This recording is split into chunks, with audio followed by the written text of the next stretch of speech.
मुख्यमंत्री वयोश्री योजना के लिए आवेदन करते समय कुछ आवश्यक दस्तावेज़ों की ज़रूरत होती है। इनमें शामिल है आधार कार्ड, आवेदक की पहचान और उम्र की पुष्टि के लिए देन, निवास प्रमाण पत्र, रहिवासी दाखला, महाराष्ट्र राज्य के निवासी होने का प्रमाण म्हणजेच महाराष्ट्राचे तुम्ही रहिवासी आहेत का नाही त्यासाठी तुमचा रहिवासी दाखला लागणार आहे. तुमची ओळख पटवण्यासाठी तुमचं आधार कार्ड लागणार आहे आणि बँक खाता विवरण म्हणजे पैसे तुमच्या खात्यामध्ये ट्रान्सफर करण्यासाठी तुम्हाला बँकेचं पासबुक पाहिजे. तर आणि तुमचं वय 65 वर्ष किंवा त्याच्यापेक्षा जास्त आहे याच्यासाठी तुमचा जन्मदाखला लागणार आहे. तर जन्मदाखला नसेल तर तुमचं 10वीचा शाळा सोडल्याचा दाखलाही चालेल.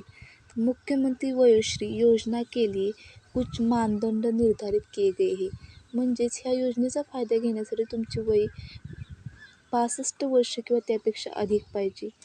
त्याचबरोबर तुम्ही महाराष्ट्राचे रहिवासीही असणे गरजेचे आहे आणि तुमच्याकडे स्वतःचं बँक अकाउंट पाहिजे.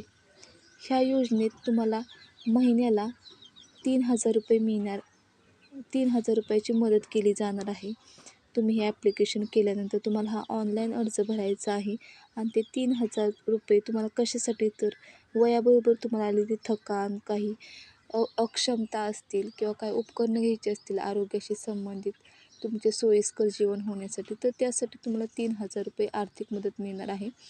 मुख्यमंत्री एकनाथ शिंदे यांनीही वयोश्री योजना 65 किंवा त्यापेक्षा अधिक वयाच्या लोकांसाठी सुरू केली आहे, कारण त्यांना त्यांच्या आरोग्यामध्ये, कल्याणमध्ये